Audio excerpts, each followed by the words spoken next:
Hello students, आज का हमारा टॉपिक है पीरियोडिक टेबल। पीरियोडिक टेबल की जो हमारी लास्ट क्लास हुई थी, उस लास्ट क्लास में मैं आप लोगों को आवर्त सारणी का विकास पढ़ा रहा था और आवर्त सारणी के विकास में मैं आप लोगों को लेवोसियर की संकल्पना पढ़ा चुका हूँ, प्राउट की संकल्पना पढ़ा चुका हूँ और डोबेनायर के त्रिक नियम की हम लोग बात कर रहे थे। मैंने आपको आवर्त सारणी के कुछ महत्वपूर्ण त्रिक बताए थे कि कौन कौन से आवर्त सारणी के महत्वपूर्ण त्रिक हो सकते हैं। लास्ट वीडियो में मैंने उससे रिलेटेड क्वेश्चन की बात नहीं करी थी। यहाँ हम उससे रिलेटेड एक दो क्वेश्चन देख लेते हैं कि एग्जाम में किस तरह के आपको क्वेश्चन मिलते हैं। तो देखो, हम बात करते हैं। मान लो मैंने आपको एक क्वेश्चन दिया। क्वेश्चन हमारा है, निम्न में से कौन कौन से तत्वों का समूह डोबेनियर के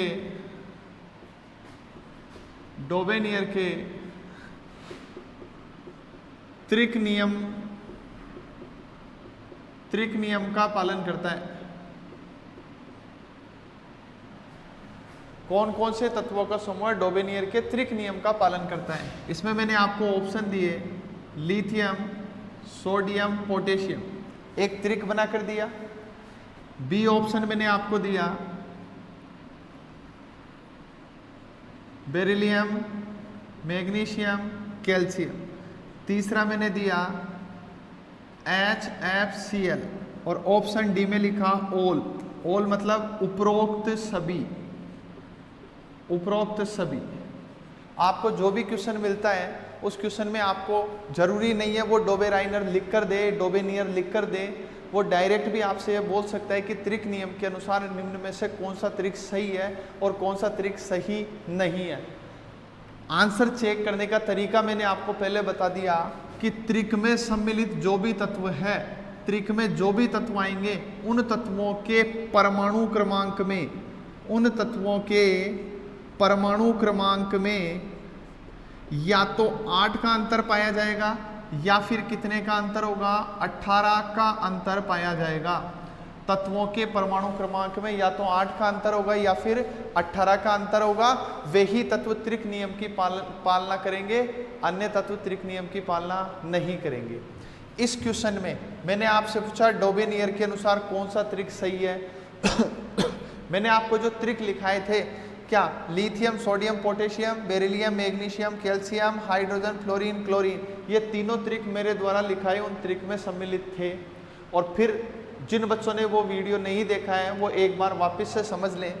हम ये कहते हैं कि इन तत्वों में परमाणु क्रमांक देखो, लिथियम का परमाणु क्रमांक कितना है, तो हम बात करते हैं लिथियम का जो परमाणु क्रमांक है वो 3 होता है, 3। लिथियम का परमाणु क्रमांक कितना है, 3। सोडियम का परमाणु क्रमांक कितना है, 11। पोटेशियम का परमाणु क्रमांक कितना है, 19। अगर मैं इनके परमाणु क्रमांक का डिफरेंस देखूं तो यहाँ 8 का डिफरेंस है और यहाँ से यहाँ जाते हैं तो भी कितने का डिफरेंस है, 8 का। मतलब ये त्रिक नियम की पालना करेगा। चलिए इस वाले में चलते हैं। बेरिलियम का परमाणु क्रमांक कितना है, 4। मैग्नीशियम का 12 और कैल्शियम का कितना होगा, 20। अगर मैं बात करूं तो इनमें भी 8 का डिफरेंस है, मतलब ये भी त्रिक नियम की पालना करेगा। फिर आओ हाइड्रोजन, फ्लोरीन, क्लोरीन। हाइड्रोजन का परमाणु क्रमांक कितना होता है, 1। फ्लोरीन का कितना है, 9 और क्लोरीन का कितना है, 17। इसका मतलब इनमें कितने का डिफरेंस है, 8 का। इसका मतलब ये भी त्रिक नियम की पालना करेगा। तो मैं ये बोल सकता हूँ कि हमारा जो प्रश्न था कि निम्न में से कौन कौन से तत्वों का समूह डोबेनियर के त्रिक नियम की पालना करेगा, तो इसमें हमारा आंसर क्या आ जाएगा, उपरोक्त सभी आ जाएगा। कर सकते हैं। चलिए क्वेश्चन हम वही रखते हैं। प्रश्न है हमारा, क्वेश्चन सेम वही है कि निम्न में से कौन कौन सा समूह डोबेनियर के त्रिक नियम की पालना करेगा। ऑप्शन देता हूँ। ऑप्शन ए में मैंने लिखा nitrogen, phosphorus, arsenic. Option B मैंने लिखा chlorine, bromine, iodine. Option C मैंने लिखा scandium, titanium, vanadium. Option D मैंने लिखा नन ऑफ दीज, इनमें से कोई नहीं। मैंने ये आपको 4 ऑप्शन दिए और इन 4 ऑप्शन को देकर ये पूछा कि इनमें से कौन कौन है या कौन कौन सा त्रिक जो है वो डोबेनियर के अनुसार सही है या इनमें से आप त्रिक बना सकते हैं, वो आपको देखना है। तो देखिए Cl Bri, scandium, titanium, vanadium, nitrogen, phosphorus, arsenic. ठीक बात है। नाइट्रोजन कितने नंबर पे आता है? 7। फास्फोरस कितने पे आता है? 15। आर्सेनिक कितने पे आता है? 33। इसका मतलब यहां से यहां का अंतर है 8 का और यहां से यहां का अंतर आ गया 18 का। हमने कहा या तो 8 का अंतर होना चाहिए या फिर 18 का अंतर होना चाहिए। तो यहाँ तो 8 और 18 दोनों आ गए, इसका मतलब ये त्रिक नियम की पालना नहीं करेगा। यहाँ चलिए क्लोरीन कितने पे आता है? 17, ब्रोमीन 35, आयोडीन 53। इसका मतलब ये त्रिक नियम की पालना करेगा क्योंकि यहाँ से यहाँ 18 का डिफरेंस है, यहाँ से यहाँ भी 18 का डिफरेंस है। स्कैंडियम 21 पे आता है, टाइटेनियम 22 पे, वेनेडियम 23 पे आता है, मतलब त्रिक नियम की पालना नहीं करेगा। तो कौन सा समूह है जो त्रिक नियम की पालना करेगा? हम कहेंगे Cl Bri वाला जो ग्रुप है वो त्रिक नियम की पालना करेगा। इस आधार पर आपको यहाँ से क्वेश्चन पूछे जा सकते हैं। ठीक है, चलिए अब हम बात करते हैं अगले वैज्ञानिक की। हमने कहा हमारा जो नेक्स्ट वैज्ञानिक है वो हम लेते हैं न्यूलैंड। न्यूलैंड का अष्टक नियम। न्यूलैंड का अष्टक नियम। देखिए अब तक हमने जो वैज्ञानिक पढ़े हैं उनमें डोबेनियर ने तत्वों के परमाणु भार की बात करी थी। तो जैसे ही डोबेनियर ने परमाणु भार की बात करी, न्यूलैंड के दिमाग में भी आया कि क्यों न तत्वों को परमाणु भार के आधार पर जमाओ। पर जब डोबेनियर ने त्रिक नियम बनाया, 3-3 तत्वों के समूह बनाए, तो डोबेनियर ने ऐसा नहीं किया। उसने क्या किया? समान गुण रखने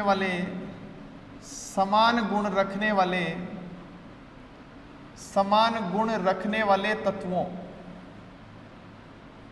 तत्वों को व्यवस्थित किया कि जो तत्व समान गुण रखते हैं उनको व्यवस्थित करो। और जब समान गुण रखने वाले तत्वों को व्यवस्थित किया, किसके आधार पर व्यवस्थित किया? परमाणु भार के आधार पर व्यवस्थित किया। परमाणु भार के आधार पर व्यवस्थित किया।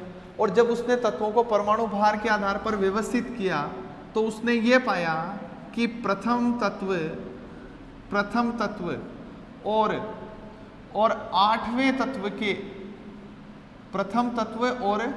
आठवें तत्व के गुणों में समानता पाई जाती है। गुणों में क्या पाई जाती है? समानता पाई जाती है।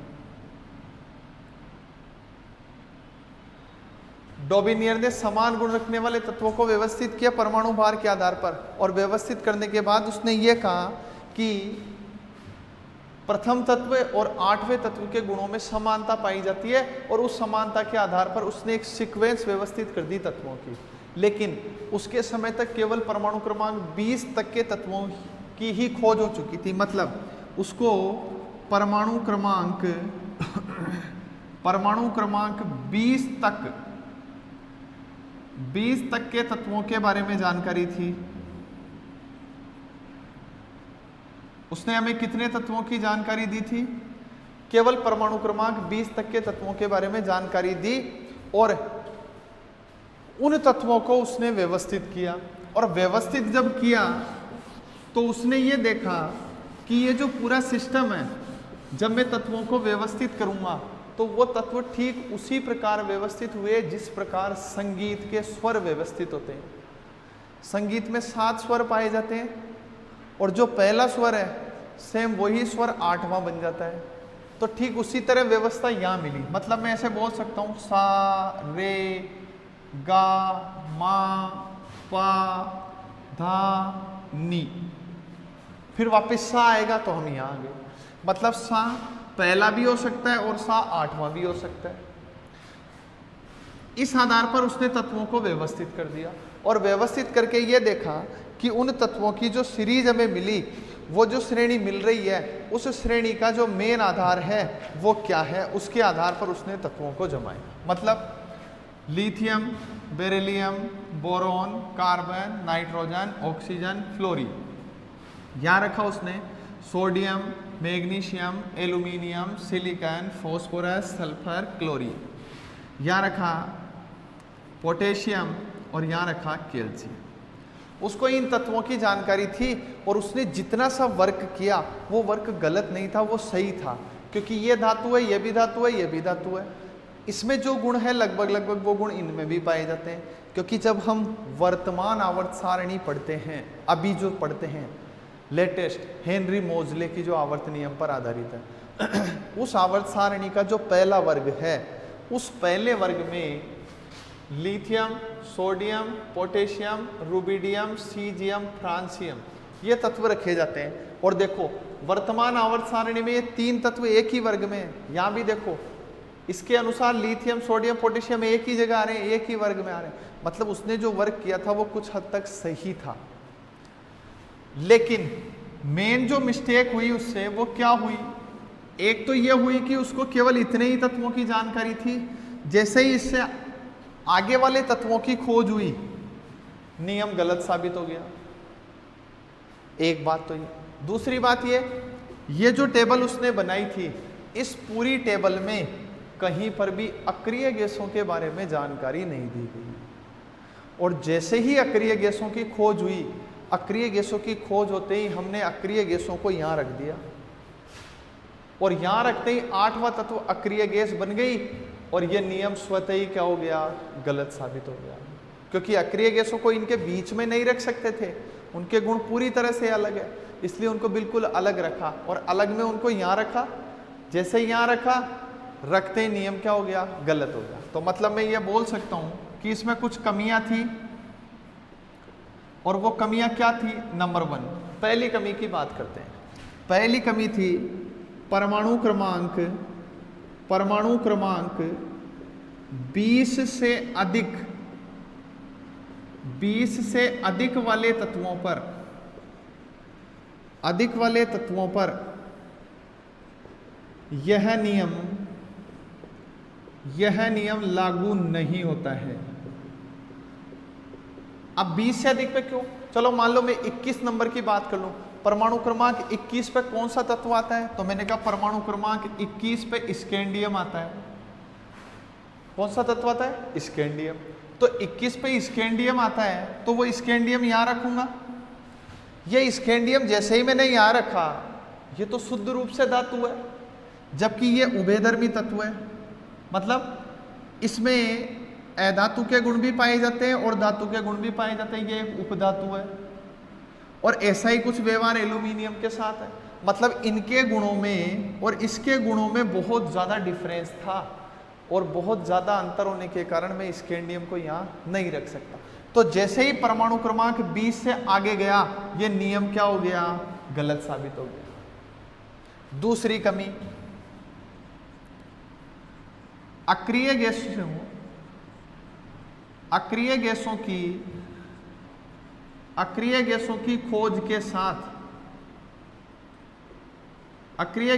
खोज के साथ ही यह नियम स्वतः असफल हो गया। अक्रिय गैसों की जैसे ही खोज हुई, खोज होते ही ये नियम क्या हो गया? स्वतः ही गलत हो गया। भाई ठीक बात है, दोनों पॉइंट नोट करने हैं।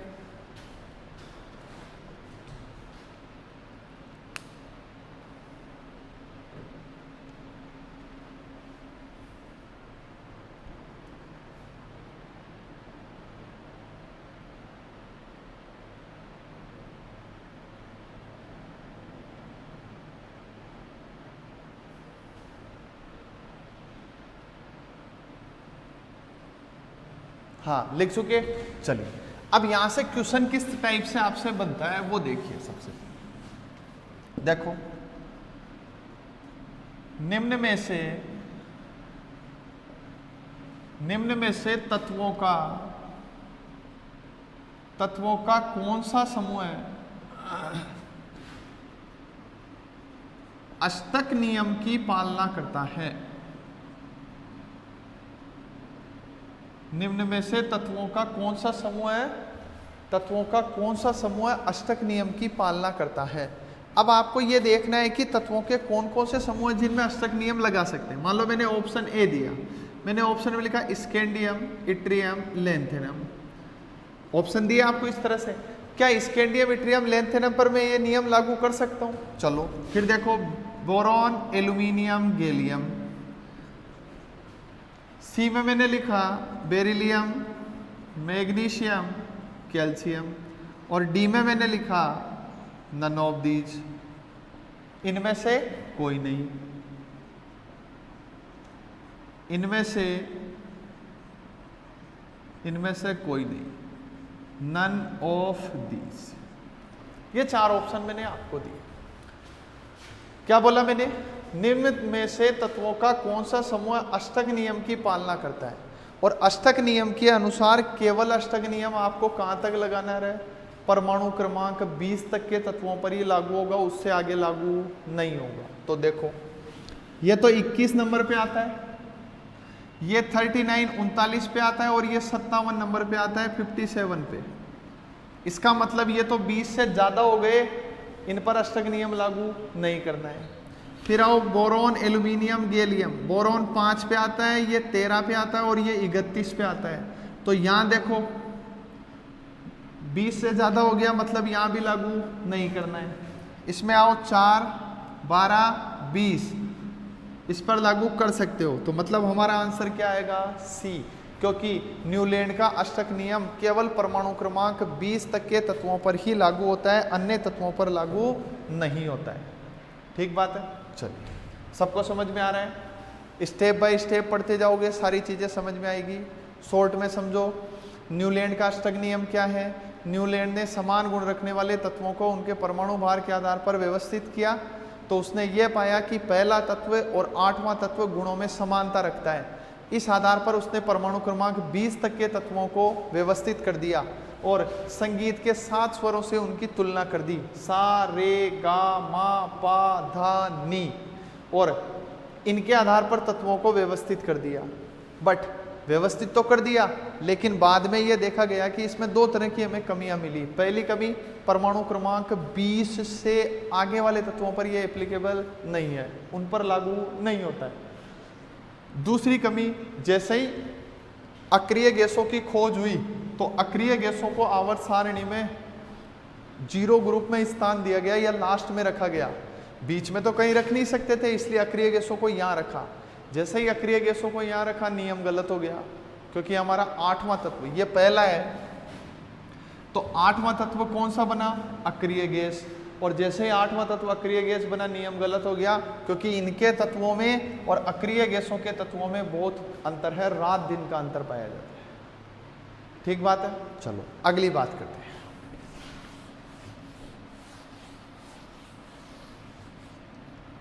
पांचवा जो हमारा वैज्ञानिक है वो लेते हैं हम लोथर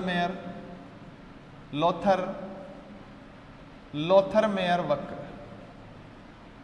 पांचवा वैज्ञानिक आया हमारे पास लोथर मेयर ने एक सिंपल सा काम किया।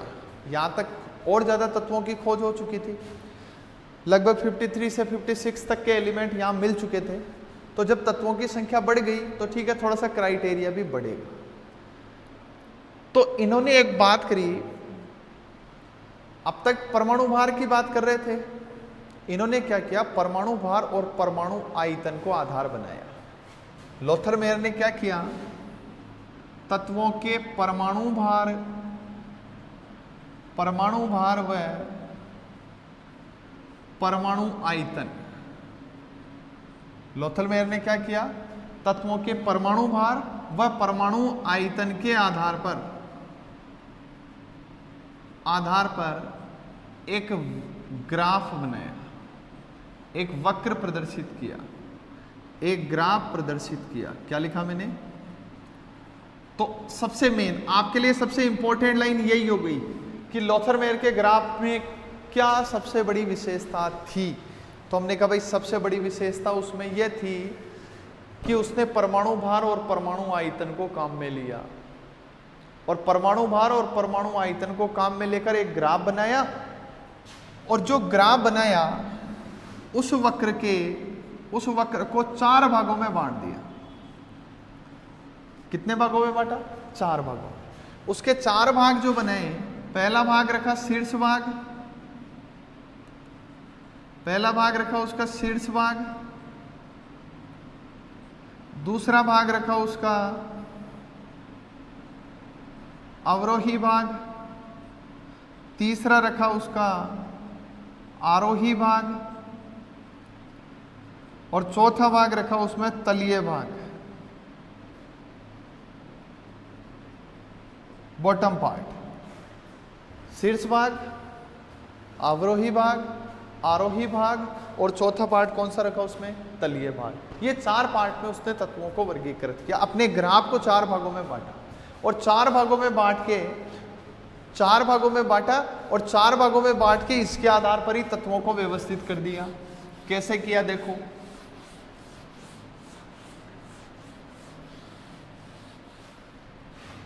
देखिए इस तरह का ग्राफ लिया।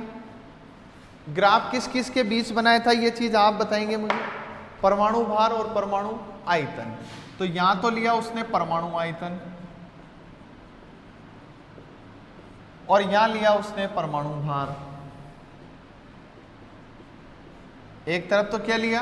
परमाणु आयतन और दूसरी तरफ क्या लिया? परमाणु भार लिया। और इनके बीच में जो ग्राफ बनाया वो कुछ इस तरह से बनाया।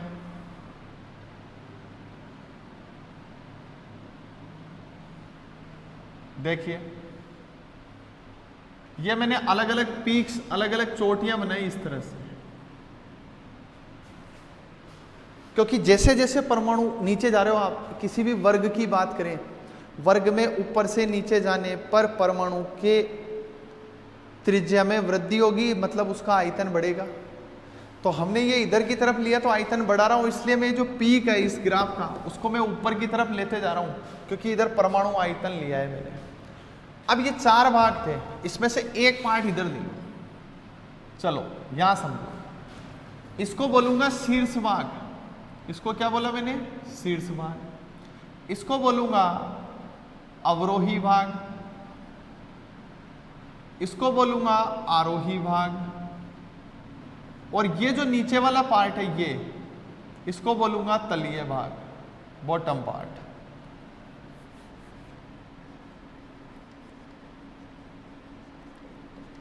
इसको बोलूंगा तलीय भाग, ये वाला जो पार्ट है। तो 4 भाग बनाए मैंने कहा ये जो ग्राफ है, उस मेन जो ग्राफ है, उस ग्राफ के टोटल कितने भाग बनाए आपने? 4 भाग। और 4 भाग बना के इन 4 भागों को मैंने यहाँ अलग से आपको बता दिया। सबसे पहला जो भाग है उस पर शीर्ष भाग रखा, इसको शीर्ष बोला। ये ऊपर जाने वाले को आरोही, नीचे आने वाले को अवरोही, और इस वाले पार्ट को तलीय भाग बोला। और ये जो शीर्ष भाग था, इस शीर्ष भाग पर रखा लिथियम, ये लो, लिथियम, सोडियम, पोटेशियम, रुबिडियम और सीजियम, इन 5 तत्वों को कहां रखा? शीर्ष भाग पर रखा। अब लिथियम से जस्ट आगे परमाणु क्रमांक किसका है? बेरिलियम का। तो ये जो लिथियम है, इसके जस्ट आगे बात आई, ये मैंने लिखा बेरिलियम। किसको लिखा? बेरिलियम। तो यहां किसको लिखूंगा? मैग्नीशियम। यहां किसको लिखूंगा? Calcium.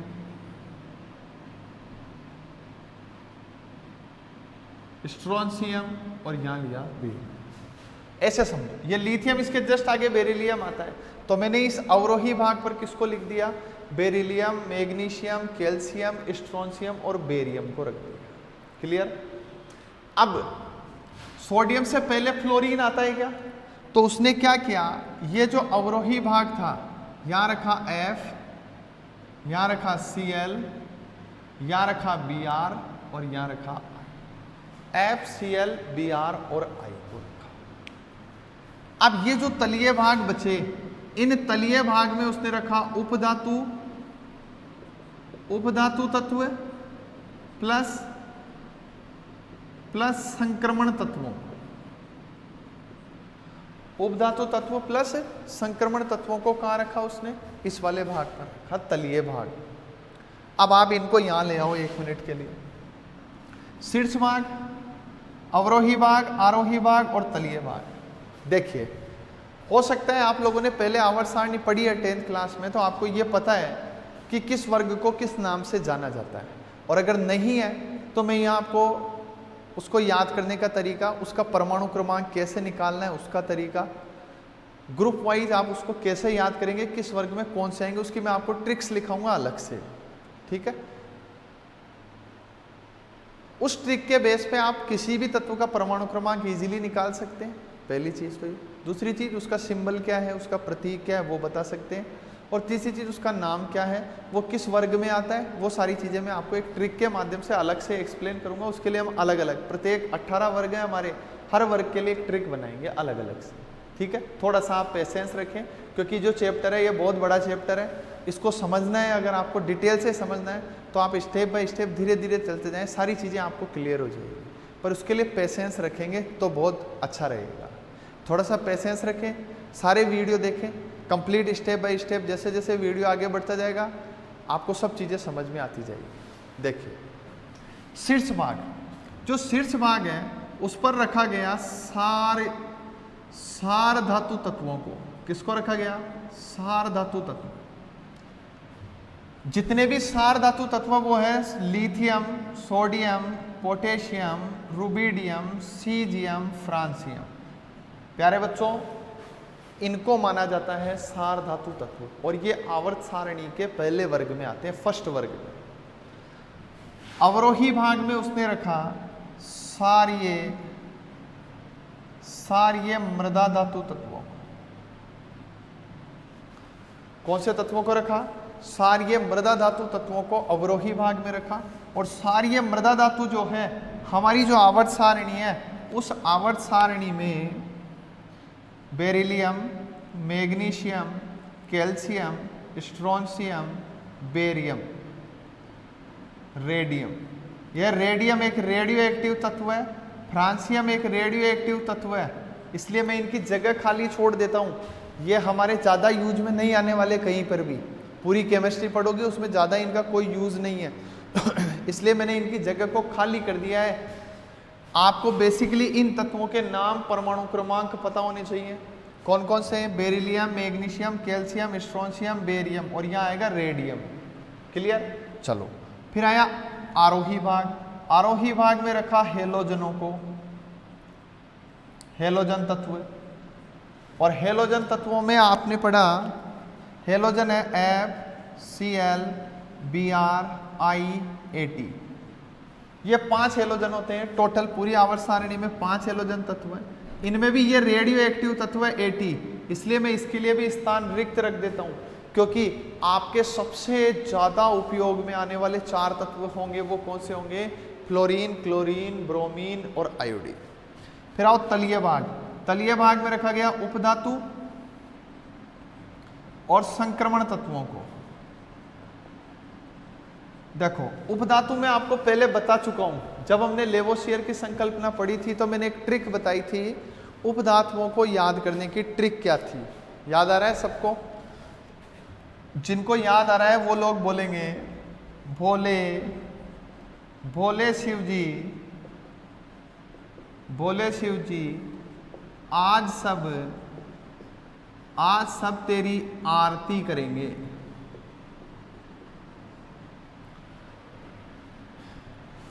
BSI GE AS SB TE AT, ये तत्व रखे जाएंगे। कौन कौन से तत्व रखे गए? Boron, silicon, germanium, arsenic, antimony, tellurium और एस्टेटीन, ये तत्व हैं, इनको उपधातुओं की श्रेणी में रखा जाता है। उपधातु का सीधा सा अर्थ है वे तत्व जिनमें धातु और अधातु दोनों के गुण पाए जाते हैं। फिर बचे संक्रमण तत्व। संक्रमण तत्व जो हैं वो डी खंड से संबंधित होते हैं। संक्रमण तत्व डी खंड के तत्वों को संक्रमण तत्व माना जाता है, और डी खंड में कुल 40 तत्व हैं।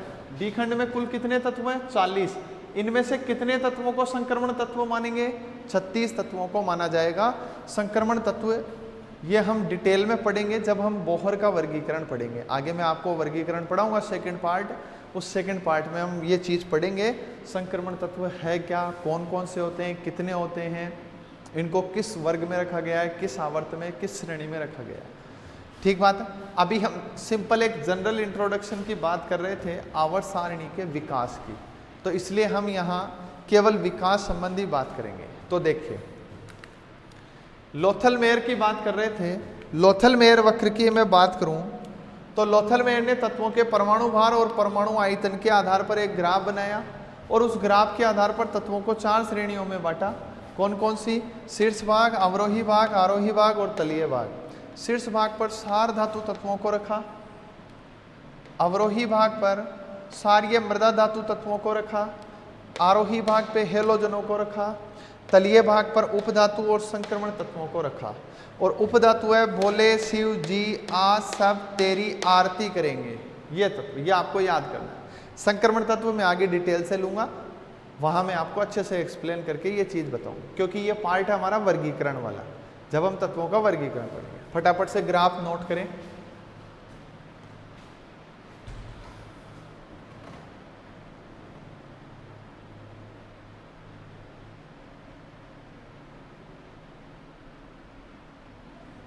हाँ भाई, कर चुके क्या? चलिए, अब ये जो लोथल-मेयर का वक्र था, इसमें क्या क्या कमियां थी? तो देखो, पहली कमी, हाइड्रोजन को स्थान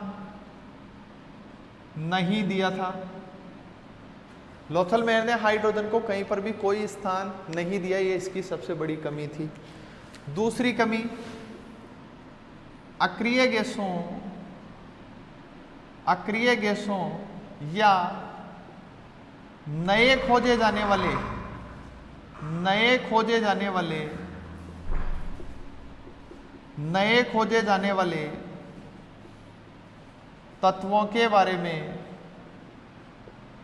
तत्वों के बारे में कोई जानकारी नहीं दी थी। क्या कहा मैंने? इसमें 2 कमियां थी। बाहर कैसे जा रहे हो? अंदर बैठो क्लास में, चलो अंदर चलो। पहली कमी क्या थी? हाइड्रोजन को कोई स्थान नहीं दिया गया था। दूसरी कमी, अक्रिय गैसों या नए खोजे जाने वाले तत्वों के बारे में कोई जानकारी नहीं दी थी। मतलब इसमें कहीं पर भी उसने कोई वैकेंट स्पेस नहीं रखा जहां नए आने वाले तत्वों को रख दिया जाए। तो ये इसकी सबसे बड़ी ड्रॉबैक थी, सबसे बड़ी कमी थी, क्योंकि बाद में जो अभी हम वर्तमान आवर्त सारणी पढ़ते हैं उसमें 118 तत्व है, और 118 तत्व, जबकि यहाँ इतने तत्वों के बारे में स्थान ही नहीं था, इसलिए ये थोड़ा सा क्या हो गया, गलत हो गया। चलिए, अब नेक्स्ट हम बात करते हैं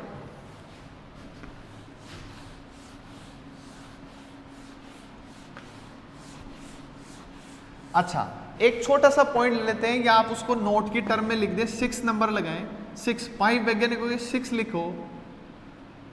3D 3 आयामी आवर्त सारणी 3D। छोटा सा पॉइंट है, सिंपली आपको एक साइंटिस्ट का नाम याद करना है और कुछ याद नहीं करना है। 3 आयामी आवर्त सारणी का निर्माण, 3 आयामी आवर्त सारणी का निर्माण डी चॉन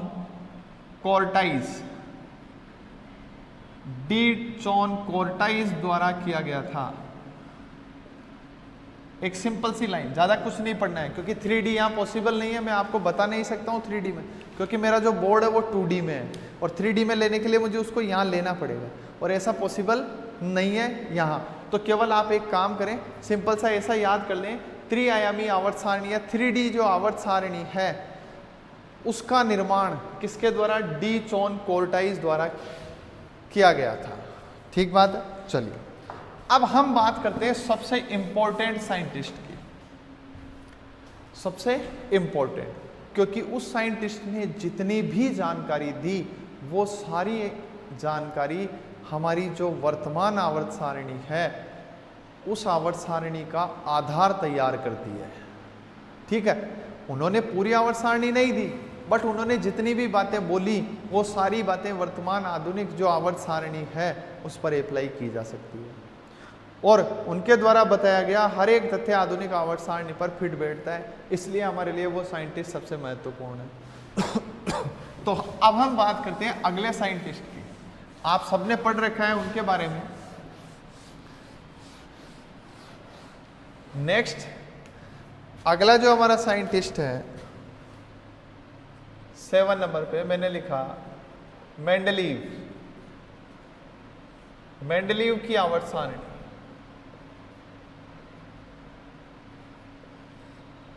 किसकी आवर्त सारणी? मेंडलीव की आवर्त सारणी।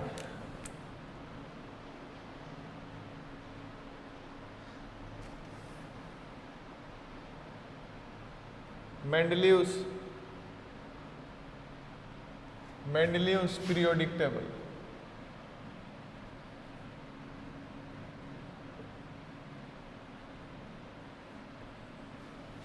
मेंडलीव्स पीरियोडिक टेबल की अब हम बात करते हैं। मैंने आपको लिखने से पहले एक वर्ड बोल दिया, हमारे लिए महत्वपूर्ण है क्योंकि आधुनिक आवर्त सारणी का आधार तैयार करता है। तो देखिए मेंडलीव क्या है, मेंडलीव ने क्या किया। मेंडलीव ने एक आवर्त सारणी बनाई और उस आवर्त सारणी में यह कहा कि तत्वों के भौतिक व रासायनिक गुण, तत्वों के भौतिक व रासायनिक गुण उनके परमाणु भार के आवर्ती फलन होते हैं। परमाणु भार के आवर्ती फलन होते हैं। तत्वों के भौतिक व रासायनिक गुण उनके परमाणु भार के क्या होते हैं? आवर्ती फलन होते हैं। ये बात किसने बोली? मेंडलीव ने। यहां से आपके पास एक प्रश्न बन गया। प्रश्न क्या बन गया कि मेंडलीव की आवर्त सारणी का आधार क्या था, बेस क्या था? तो हम बोलेंगे मेंडलीव की आवर्त सारणी का आधार था परमाणु भार। क्या था? परमाणु। मेंडलीव की जो आवर्त सारणी है उस आवर्त सारणी का जो आधार था वो आधार किसको माना गया? परमाणु भार को माना गया। मेंडलीव ने एक बात बोली, क्या बोला? तत्वों के भौतिक व रासायनिक गुण उनके परमाणु भार के आवर्ती फलन होते हैं। ठीक बात है, ये बात बोली मेंडलीव ने। तो ये तो हो गई एक स्टेटमेंट कि मेंडलीव ने एक, जैसे आप लोग कहते हैं ना आधुनिक आवर्त नियम, वैसे ये मेंडलीव का नियम हो गया क्या? मेंडलीव ने भी एक लॉ बना दिया कि तत्वों के भौतिक और रासायनिक गुण किसके आवर्ती फलन होंगे? परमाणु भार के आवर्ती फलन होंगे। अच्छा, एक नई टर्म आ गई आपके लिए, पीरियोडिक फंक्शन। पीरियोडिक फंक्शन, आवर्ती फलन क्या है? तो आवर्ती फलन है एक निश्चित अंतराल के पश्चात, क्या बोला मैंने? एक निश्चित अंतराल के पश्चात समान गुणों का दोहराया जाना आवर्ती फलन कहलाता है। एक निश्चित अंतराल के पश्चात समान गुणों का दोहराया जाना क्या कहलाता है? आवर्ती फलन कहलाता है। बार बार पुनरावृत्ति हो। तो उन्होंने किसको आधार माना? भौतिक और रासायनिक गुणों के लिए आवर्ती फलन क्या? परमाणु भार के आवर्ती फलन होते हैं। मतलब उन्होंने तत्वों को परमाणु भार के आधार पर जमाया था। किसके आधार पर जमाया? परमाणु भार के आधार पर जमाया। अब देखिए मैं इसके कुछ पॉइंट्स लिखता हूं। पहला पॉइंट मैंने लिखा मेंडलीव की आवर्त सारणी का आधार क्या था? मैंने बोला परमाणु भार। नंबर 2, मेंडलीव की आवर्त सारणी में कुल तत्वों की संख्या, कुल तत्वों की संख्या तो हम बोलेंगे 63। कुल कितने तत्व थे मेंडलीव की आवर्त सारणी में? 63 तत्व थे। ठीक बात है। नंबर 3, मेंडलीव की जो आवर्त सारणी है वो पहला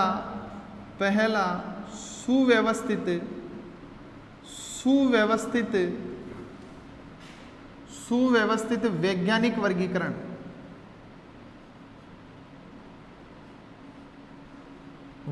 माना जाता है। मेंडलीव की आवर्त सारणी को क्या माना जाता है? एक सुव्यवस्थित वैज्ञानिक वर्गीकरण। मतलब मैं ऐसे बोल सकता हूं कि मेंडलीव की जो आवर्त सारणी थी वो एक सिस्टेमेटिक साइंटिफिक क्लासिफिकेशन था, क्योंकि उन्होंने ये फिक्स किया कि तत्वों के भौतिक और रासायनिक गुणों को परमाणु भार को आधार मानते हुए उस आधार पर व्यवस्थित करो। मतलब एक सिस्टम से उनको व्यवस्थित करो। और वो जो सिस्टेमेटिक अरेंजमेंट था, सिस्टेमेटिक साइंटिफिक अरेंजमेंट, वो सबसे पहले सुव्यवस्थित तरीके से किसने दिया? मेंडलीफ ने दिया था। इसलिए मेंडलीफ की आवर्त सारणी जो है उसको हम आज भी पढ़ रहे हैं, या ये हमारे लिए महत्वपूर्ण। नंबर 4, मेंडलीफ की जो आवर्त सारणी है, मेंडलीफ की आवर्त सारणी में क्षैतिज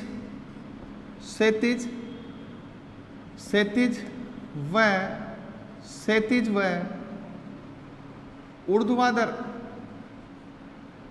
क्षैतिज व ऊर्ध्वाधर स्तंभ थे। मतलब उन्होंने अपनी आवर्त सारणी को वर्ग और आवर्त में वर्गीकृत किया। तो वो जो वर्ग और आवर्त बनाए वो कुछ क्षैतिज पंक्तियां इस तरह की और कुछ ऊर्ध्वाधर पंक्तियां अप टू डाउन। तो मेंडलीफ की आवर्त सारणी में क्षैतिज व ऊर्ध्वाधर स्तंभ थे। ये जो क्षैतिज स्तंभ थे इनको तो बोला गया आवर्त, और जो ऊर्ध्वाधर स्तंभ थे इनको बोला गया वर्ग। और मेंडलीफ की आवर्त सारणी में कुल आवर्तों की संख्या कितनी थी? 7। और आज भी 7 ही है भाई, आज भी कुल वर्गों की संख्या कितनी है? 7। और ये चीज मेंडलीफ ने क्लियर कर दी थी। अच्छा, अब हम वर्तमान में पढ़ते हैं कि मेंडलीफ की आवर्त सारणी में वर्तमान आवर्त सारणी में कुल 18 वर्ग है। कुल कितने वर्ग है? 18 वर्ग। बट क्या मेंडलीफ की आवर्त सारणी में भी 18 वर्ग थे? नहीं। मैं ये कहूंगा मेंडलीफ की जो आवर्त सारणी थी इसमें कुल 8 वर्ग थे। कितने वर्ग थे? 8। एक बार इतना रिवाइज करते। मैंने कहा तत्वों के भौतिक और रासायनिक गुण उनके परमाणु भार के आवर्ती फलन होंगे। ये बात मेंडलीफ ने बोली। मेंडलीफ की आवर्त सारणी का आधार परमाणु भार होगा। तत्वों की कुल संख्या 63 होगी। पहला सुव्यवस्थित वैज्ञानिक वर्गीकरण मेंडलीफ की आवर्त सारणी है। क्षैतिज और ऊर्ध्वाधर जो स्तंभ बनाए गए, क्षैतिज स्तंभों को तो आवर्त बोला गया, ऊर्ध्वाधर स्तंभों को वर्ग बोला गया। क्षैतिज स्तंभों की संख्या मतलब आवर्तों की संख्या कितनी थी? 7, जबकि वर्गों की संख्या कितनी थी? 8। अब इधर आओ, हमने ये कहा कि मेंडलीफ की जो आवर्त सारणी थी इसमें जो वर्ग थे इन वर्गों की संख्या 8 थी। कितनी थी? 8। पर 1 से 7 तक के वर्गों को, 1 से 7 तक के वर्गों को ए व बी उपवर्ग में बांटा गया था। देखो क्या बोला मैंने आपको, कुल वर्गों की संख्या कितनी थी? 8। 8 में से उन्होंने क्या किया? 1 से 7 तक के वर्गों को किस में बांट दिया? ए और बी उपवर्ग में बांट दिया। जबकि 8वें वर्ग में 3 तत्वों की 3 पंक्तियां बनाई गई, 3 पंक्तियां रखी गई। जब मैं आपको आवर्त सारणी बनवाऊंगा यहाँ बोर्ड पे तो ये सारी चीज समझाऊंगा कि ये जो बात हम यहाँ लिख रहे हैं इसका मेन रीजन क्या था। आप सिंपल वे में समझो। वर्गों की संख्या 8 थी, प्रत्येक वर्ग को किस में बांटा? 1 से 7 तक के वर्गों को ए और बी में बांटा। ठीक बात है। और 8वें वर्ग में 3 तत्वों की 3 पंक्तियां रखी गई। ठीक है, ये चीज नोट कर ली। अब देखो, इसको आधुनिक आवर्त सारणी के साथ जोड़ता हूं और फिर आपको ये चीज समझाता हूं कि ये ए बी क्या थे। ये आप सिंपल वे में ऐसे समझो, 1 मिनट के लिए ऐसे समझ लें। देखो, मैंने यहां लिखा वर्ग 1 2 3 4 5 6 7 8। ये जो फर्स्ट था इसको रखा गया फर्स्ट ए फर्स्ट बी। क्या बनाया गया? First A. सेकंड को बनाया गया सेकंड ए सेकंड बी। इसको बनाया गया थर्ड ए थर्ड बी। समझ गए बात को? इस तरह से 7 तक तो यही काम किया गया। 7th ए 7th बी।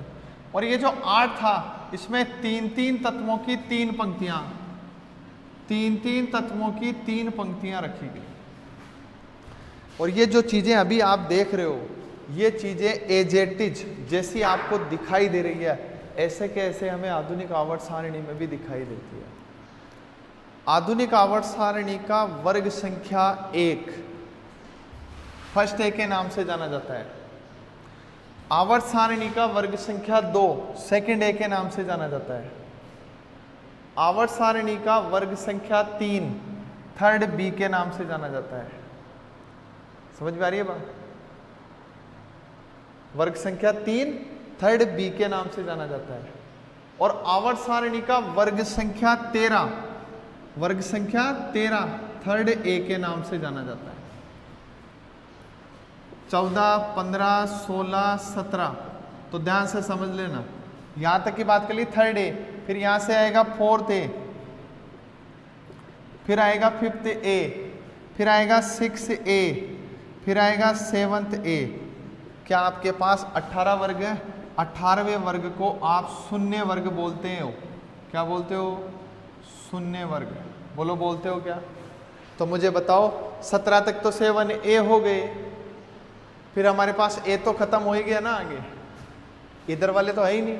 इसलिए वो जो 18वां वर्ग बना है हमारा, उस 18वें वर्ग को इसलिए ही हम लोग शून्य वर्ग बोलते हैं भाई, क्योंकि मेंडलीफ ने उस वर्ग के बारे में हमें कोई जानकारी नहीं दी थी। वर्तमान आवर्त सारणी में 18 वर्ग हैं, सही बात है, लेकिन क्या मेंडलीफ की आवर्त सारणी में इनडायरेक्टली देखे जाएं तो 17 वर्ग थे क्या? देखो 1 से 7 कितने में बांटे गए? 2 में, तो क्या 14 हो गए क्या? 1 2 3 4 5 6 7 8 9 10 11 12 13 14 14 तो ये हो गए, और 3 यहाँ बन गए। देखो 1 2 3 तो 14 और 3 कितने हो गए? 17। मैंने बोला मेंडलीफ की आवर्त सारणी में वर्गों की संख्या कितनी है? 8। डायरेक्टली कितनी है? 8। पर इनडायरेक्टली कितनी है? 17। आपको क्वेश्चन पूछा जाए तो आपको तो 8 ही करना है, आपको ये नहीं कहना है कि 17 है। ये इसलिए बता रहा हूँ क्योंकि हम आगे जाके पूरी आवर्त सारणी पढ़ेंगे, और हमने कहा आवर्त सारणी का जो मेन आधार था वो मेंडलीफ ने तैयार किया है भाई। आपको अगर मेंडलीफ के बारे में सारी चीज़ें अच्छे से समझ में आती है, आपको वो नया जो आवर्त सारणी आधुनिक वो बहुत ईजिली समझ में आ जाए। तो देखो हमने कहा आवर्त कितने हैं? 7। हमने कितने कहा? वर्ग कितने हैं? 8। इनडायरेक्टली में कितने हैं? 17, क्योंकि 1 से 7 तक को ए बी 2 उपवर्ग में बांटा, और ए बी 2 उपवर्ग में बांटने पर कुल वर्गों की संख्या कितनी हो गई? 14। और 3 तत्वों की 3 पंक्तियां 8वें में रखी गई है। इस तरह से पूरी आवर्त सारणी को हमने क्लासीफाई किया है। समझ में आ रही है बात? यहाँ तक की बात समझ में आ गई क्या? तो ये वो कुछ मेन बातें थी जो मेंडलीफ ने अपनी आवर्त सारणी में लिखी। ठीक बात है। अब हम मेन बात करते हैं कि जो मेंडलीफ की आवर्त सारणी थी, उस मेंडलीफ की आवर्त सारणी की विशेषताएं क्या क्या थी। तो देखो ये तो कुछ गुण हो गए।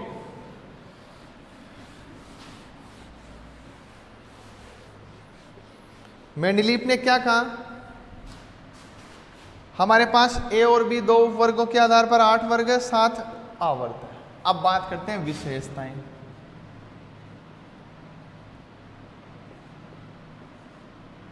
मेंडलीफ की आवर्त सारणी की विशेषताएं क्या क्या है? तो देखो मेंडलीफ की आवर्त सारणी की पहली विशेषता जो मैं आपको पहले ही पढ़ा चुका हूं, वो पहली विशेषता थी ये रही, सिस्टेमेटिक साइंटिफिक क्लासिफिकेशन। ये एक प्रकार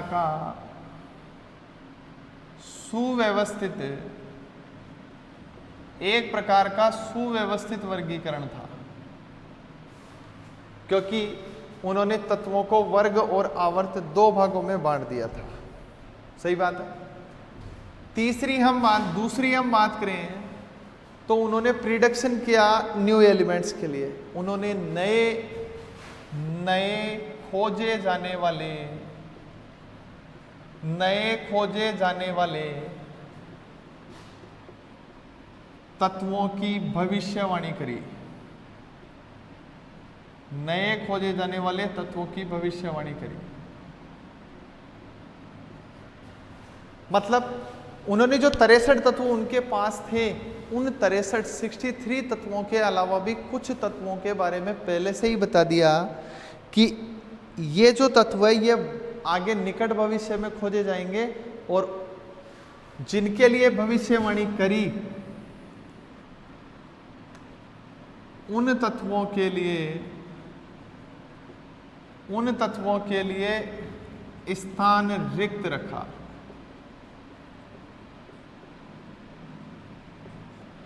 मतलब भविष्यवाणी करके कह दिया कि यहाँ कोई तत्व आएगा, और निकट भविष्य में जब खोजे हुई तो वास्तव में उनकी भविष्यवाणी सही साबित हो गई। कैसे हो गई? उन्होंने कुछ तत्वों के बारे में रिक्त स्थान रखा, रिक्त स्थान रखकर उन तत्वों को एक विशेष नाम दिया, और उस नाम के आधार पर यह डिसाइड किया कि अब उनकी भविष्यवाणी क्या है या वो तत्व कौन कौन से हो सकते थे। तो देखो, उन्होंने कुछ तत्व लिखे, एका, एल्यूमिनियम, बोरॉन,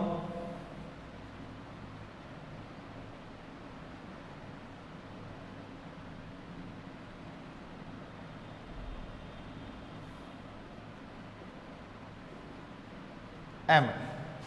मैंने यहां 4 तत्व लिखे। ये वे तत्व थे जिनके बारे में मेंडलीफ ने क्या किया था? भविष्यवाणी करी थी।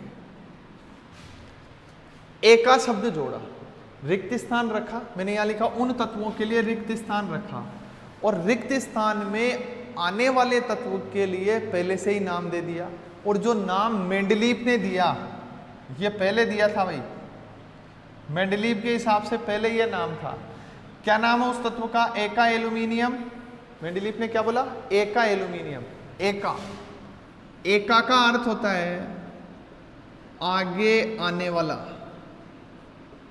एका का अर्थ क्या है? आगे आने वाला, मतलब एल्यूमिनियम के आगे आने वाला। एका एल्यूमिनियम, एल्यूमिनियम से आगे कौन सा तत्व आएगा? एका बोरोन, बोरोन से आगे। एका सिलिकॉन और एका मैग्नीज। ये 4 तत्व उन्होंने रखे जिनकी उन्होंने भविष्यवाणी करी, और अपने हिसाब से उनको ये नाम दे दिए, एका एल्यूमिनियम, एका बोरोन, एका सिलिकॉन और एका मैग्नीज। और उनकी ये भविष्यवाणी बिल्कुल सही साबित हुई। कब? जब नए तत्व खोजे गए, और नए खोजे जाने वाले तत्व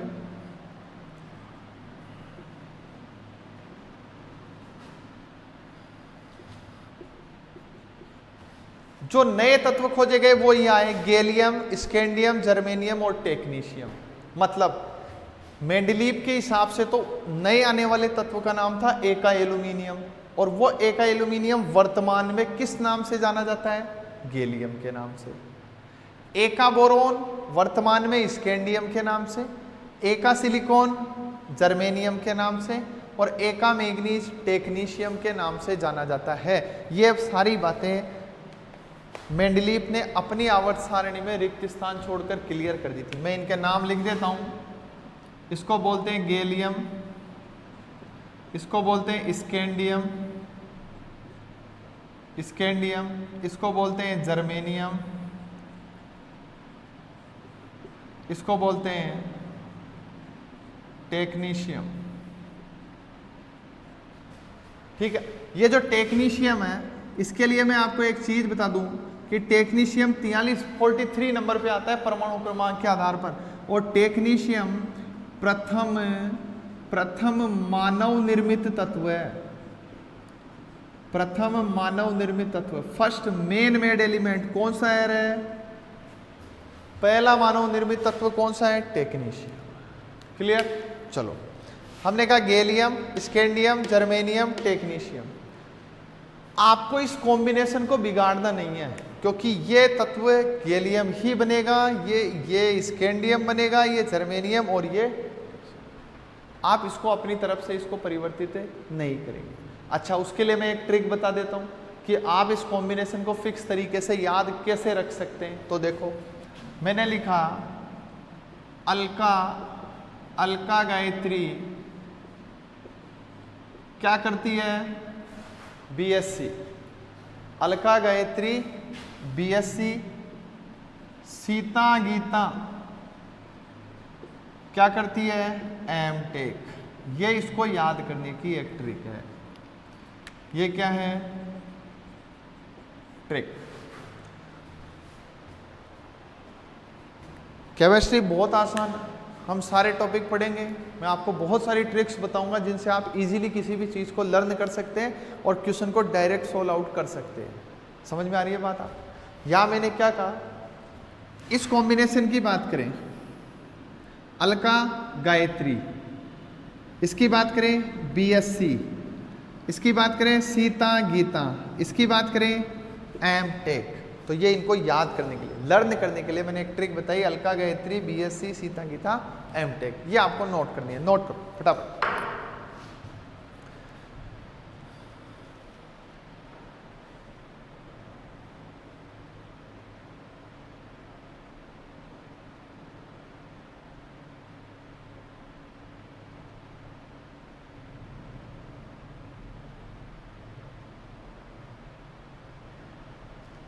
लिख लिया क्या? चलो नेक्स्ट हम बात करते हैं, अगली विशेषता पर चलते हैं। मेंडलीव की पहली विशेषता हो गई, दूसरी हो गई, मेंडलीव की तीसरी विशेषता क्या है? तीसरी विशेषता थी उन्होंने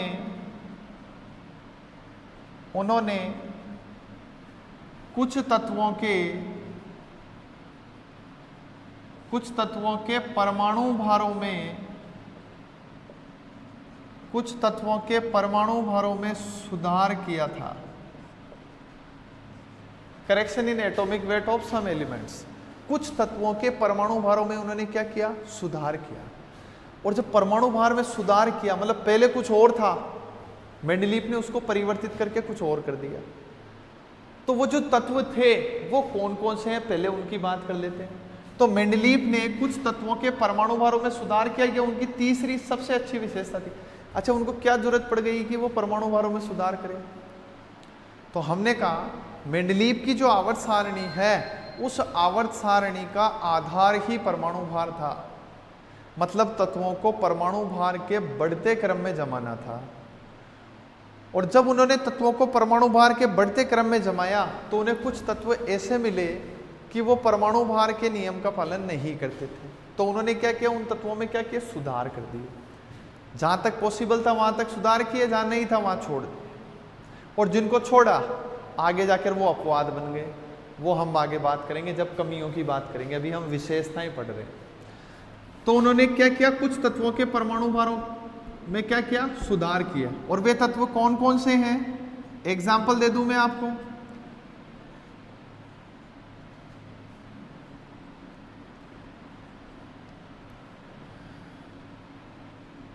यू, बीई, आईएन, एयू और पीटी, ये 5 तत्व थे जिनके परमाणु भारों में मेंडलीव ने सुधार किया था।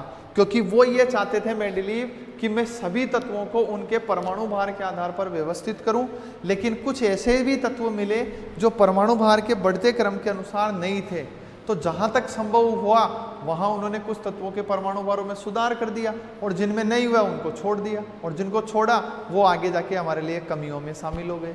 तो जब हम कमियां पढ़ेंगे तब हम उनकी भी बात करेंगे। तो देखो कौन कौन से तत्वों के परमाणु भार में सुधार हुआ? यू, बीई, आईएन, एयू और पीटी। यू से यूरेनियम, बीई से बेरिलियम, आईएन से इंडियम, एयू से ओरम और पीटी से प्लेटिनम। इन तत्वों के परमाणु भारों में सुधार किए।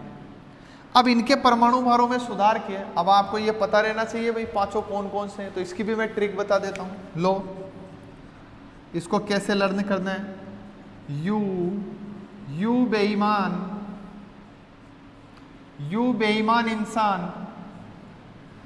बेईमान इंसान और पिटोगे। जितनी ज्यादा बेईमानी करोगे उतने ज्यादा पिटोगे। तो ट्रिक क्या हो गई? यू मतलब यूरेनियम, बीई बेईमान मतलब बेरिलियम, इंडियम इंसान, और से ओरम और पिटोगे से प्लेटिनम। तो ये वे तत्व थे जिनके परमाणु भारों में मेंडलीव ने क्या किया था? सुधार किया था। समझ में आ गई क्या? ये वे तत्व थे जिनके परमाणु भारों में मेंडलीव द्वारा क्या किया गया? सुधार किया गया था।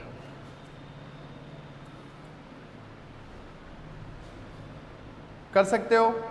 चलिए नेक्स्ट हम बात करें। ये तो हो गई विशेषताएं कि उन्होंने एक सुव्यवस्थित वर्गीकरण दिया। दूसरी विशेषता हो गई कि उन्होंने कुछ तत्वों की भविष्यवाणी करी और वो बाद में जाकर सही साबित हो गई। तीसरी, उन्होंने कुछ तत्वों के परमाणु भारों में सुधार कर दिए। उनकी आवर्त सारणी में 63 तत्व थे, उन्होंने वर्ग और आवर्त बनाए। ये सब चीजें यहां तक है। अब चलो बात करते हैं आगे की। हमने कहा कमियां मेंडलीव की आवर्त सारणी में, अच्छा विशेषताएं थी, कुछ विशेषताएं थी तो कुछ कमियां भी थी, क्योंकि अगर कमियां नहीं होती तो हेनरी मोजले का आवर्त नियम ही नहीं आता। तो निश्चित रूप से कमियां थी। कमियां क्या क्या है देखिए।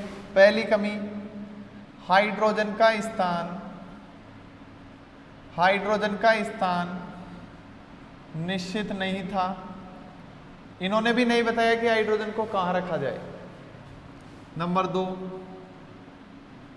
समस्थानिकों के बारे में, समस्थानिकों के बारे में, समस्थानिकों के बारे में कोई जानकारी नहीं दी थी, जबकि देनी चाहिए थी। अब नया प्रश्न बन गया, समस्थानिक क्या है? जिनका परमाणु क्रमांक तो समान हो परंतु द्रव्यमान संख्या भिन्न भिन्न हो, उन्हें समस्थानिक कहा जाता है। तो देखो, मान लो मैं ऐसे कहता हूं H11, H12, H13, ये 3 है, तीनों हाइड्रोजन के समस्थानिक है। इसको प्रोटियम, इसको ड्यूटीरियम और इसको ट्राइटियम बोलते हैं। ट्राइटियम प्रोटियम, ड्यूटीरियम और ट्राइटियम। हमने कहा इसका भार देखो, द्रव्यमान संख्या 1 है, इसकी 2 है, इसकी 3 है, मतलब बढ़ रही है। इनका परमाणु भार, या मैं ये बात करूं इनकी द्रव्यमान संख्या की, तो वो लगातार बढ़ रही है। और मेंडलीव की आवर्त सारणी का आधार ही यही है, द्रव्यमान संख्या ही। तो जब द्रव्यमान संख्या समस्थानिकों में बढ़ रही है, एक ही तत्व के समस्थानिक हैं, उनके परमाणु भार अलग अलग हैं, द्रव्यमान संख्याएं अलग अलग हैं, तो फिर हम उनको भी तो शामिल करते। लेकिन मेंडलीव ने अपने जो 63 तत्व बनाकर दिए, उन तत्वों में से एक भी तत्व का समस्थानिक नहीं बनाया था। यह सबसे बड़ी बात थी। और नहीं ये बताया कि मैं समस्थानिकों को क्यों नहीं रखना चाहता, मतलब समस्थानिकों के बारे में उन्होंने कोई जानकारी नहीं दी थी, जबकि समस्थानिक परमाणु भार के बढ़ते क्रम का पालन करते हैं। यहां देखो 1 2 3 कर रहे हैं। चलो तीसरी बात करें,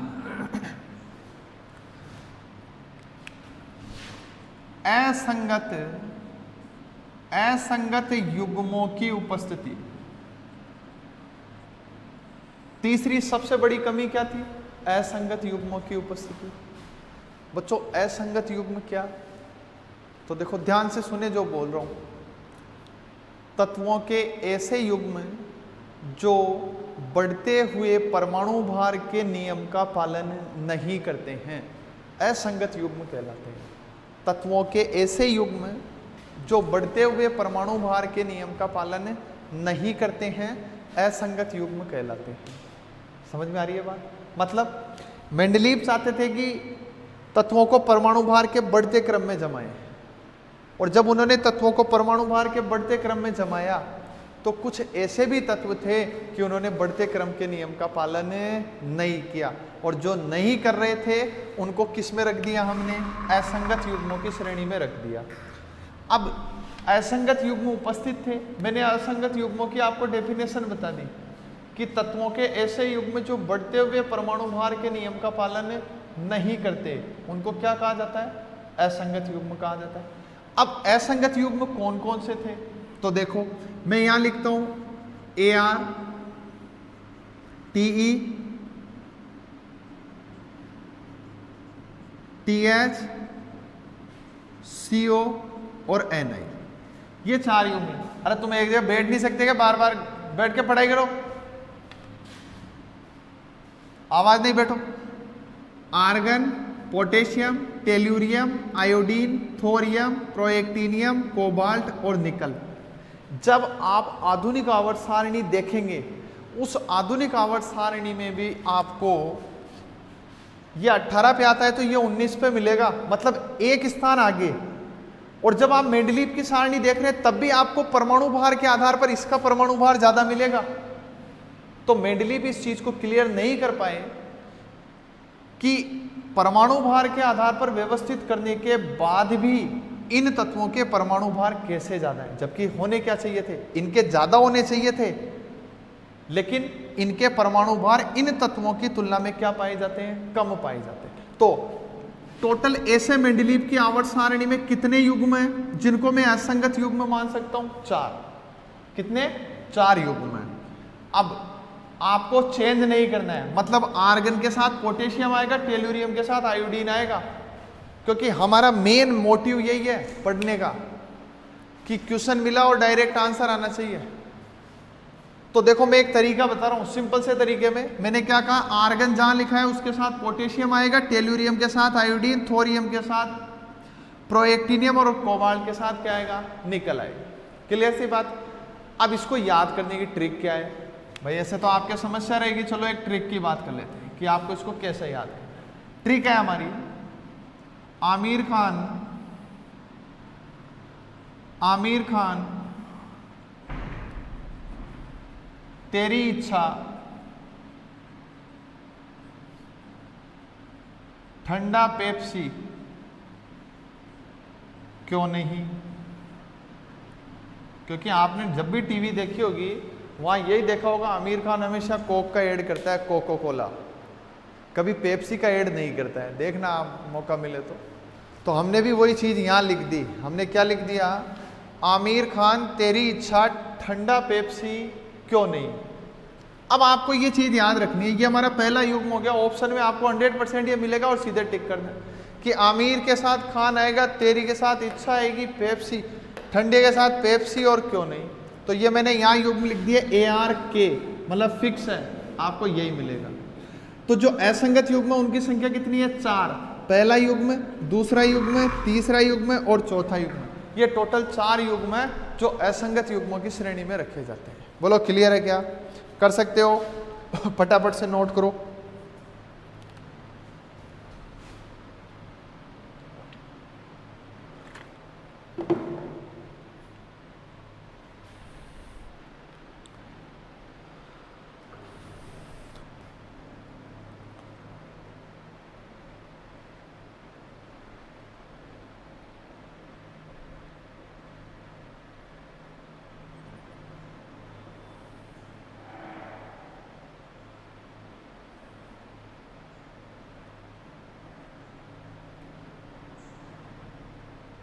हाँ भाई लिख चुके क्या? चलो अब बात करते हैं फोर्थ। बंद करोगे क्या? कर दो यार थोड़ी देर, चौथी कमी पटा देना तो फिर कर देना, फिर वापस चालू हो जाएगा ना। हाँ भाई नंबर 4 फोर्थ, चौथी जो कमी है मेंडलीव की वो ये थी, समान गुण रखने वाले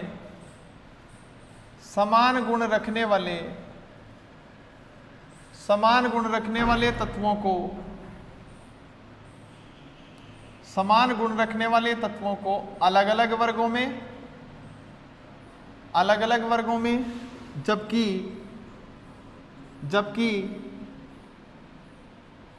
असमान गुण रखने वाले तत्वों को एक ही वर्ग में रख दिया, एक ही वर्ग में रखा गया।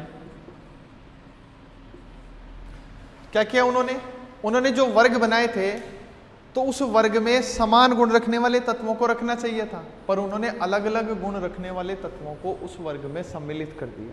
कैसे? उन्होंने पहला वर्ग बनाया था पहला वर्ग, और जो पहला वर्ग बनाया उसके उन्होंने 2 भाग किए। पहला किया फर्स्ट ए और दूसरा किया उन्होंने सेकंड ए। जो फर्स्ट ए था इसमें लिथियम, सोडियम, पोटेशियम, रुबिडियम और सीजियम को रखा। पहले वर्ग में 5 तत्व रखे मेंडलीव ने फर्स्ट ए में, और जो सेकंड ए था मेंडलीव का, उस सेकंड ए में उसने रखा कॉपर, Ag और Au को, इन तत्वों को। पोटेशियम, रुबिडियम, सीजियम, इधर रखा कॉपर, Ag, Au को। तो देखो भाई ये जो तत्व है इनको मैं बोलता हूं सार धातुएं, सार धातु तत्व, और बच्चों इनको बोलता हूं मैं आगे जाकर संक्रमण तत्व। संक्रमण तत्व, मतलब दोनों अलग अलग श्रेणियों के तत्व हो गए, अलग अलग कैटेगरी के तत्व हो गए, और अलग अलग कैटेगरी के तत्व होने के कारण मैं ये बोल सकता हूं कि समान गुण रखने वाले तत्वों को अलग अलग वर्गों में रखा गया, जबकि अलग अलग गुण रखने वाले तत्वों को एक ही वर्ग में रख दिया गया। क्लियर बात है क्या? चलो, ऐसे ही जब हम आगे और कुछ उदाहरण की बात करें, ये जितने भी तत्व यहां दिख रहे हैं ये सब कम क्रियाशील है। बंद कर जाओ यार इसको कम क्रियाशील तत्व है। ये तत्व कैसे कम क्रियाशील, जबकि इन तत्वों की बात करूं तो ये तत्व अधिक क्रियाशील है, अधिक क्रियाशील तत्व है। क्रियाशीलता का मतलब समझते हो? ये जो तत्व दिखाई दे रहे हैं, अगर मैं इनके साथ अभिक्रिया कराऊं जल की, पानी में, इनको पानी में डाल दूं, तो जैसे ही इनको शुद्ध अवस्था में यार इसको पानी में डाल दूंगा तो विस्फोट हो जाएगा। इतनी तीव्रता के साथ अभिक्रिया होती है। जबकि कॉपर, एजी, एयू सबने देखे हैं, सोना, चांदी, तांबा, इनके आभूषण बनाए जाते हैं। आप लोग आभूषण पहनते हैं, बारिश में ना लेते हो, कभी विस्फोट होता है क्या? नहीं, क्योंकि ये बहुत कम क्रियाशील है, रिएक्टिविटी नहीं है यहाँ। जबकि ये बहुत ज़्यादा क्रियाशील है, जल के साथ तो ये विस्फोटक दर से अभिक्रिया कर सकते हैं। इसलिए एक कम क्रियाशील, एक अधिक क्रियाशील को मेंडलीव ने पहले वर्ग में रख दिया। बोलो सही था क्या? पूरी तरह से गलत था। इसलिए हम ये बोल सकते हैं कि मेंडलीव की जो आवर्त सारणी थी, उस मेंडलीव की आवर्त सारणी में कई ऐसे युग्म थे कि समान गुण रखने वाले तत्व अलग अलग वर्गों में रखे गए, जबकि असमान गुण रखने वाले तत्व एक ही वर्ग में रखे गए। एक बात, एक अगर मैं कमी की बात करूं 5 नंबर पे, तो मेंडलीव ने कहीं पर भी आवर्तिता की बात नहीं करी, आवर्तिता को स्पष्ट नहीं कर पाया, आवर्तिता को स्पष्ट नहीं करता है। Can not explain the periodicity. अब यह आवर्तिता क्या है? आवर्तिता का मतलब था समान गुण रखने वाले तत्वों की एक निश्चित अंतराल के बाद पुनरावृत्ति हो जाए, जिसको आपने आवर्ती फलन बोला है उधर। तो वो जो पीरियोडिसिटी थी वो तो एक निश्चित अंतराल का, हम कहते हैं लेफ्ट टू राइट, बाएं से दाएं जाने पर और ऊपर से नीचे जाने पर तत्व के गुणों में क्या परिवर्तन आता है। त्रिज्या घट रही है तो घटेगी सही, बढ़ रही है तो बढ़नी चाहिए। लेकिन कई सारे ऐसे एक्सेप्शन केस आगे मिले कि ये सारी बातें गलत हो गई। मतलब इस वर्गीकरण के आधार पर पीरियोडिसिटी या आवर्तिता को पूरी तरह से एक्सप्लेन या स्पष्ट नहीं किया जा सकता था। ये मेंडलीव की आवर्त सारणी की सबसे बड़ी कमियां थी। अब हम आगे बात करेंगे मॉडर्न पीरियोडिक टेबल की। आधुनिक आवर्त सारणी,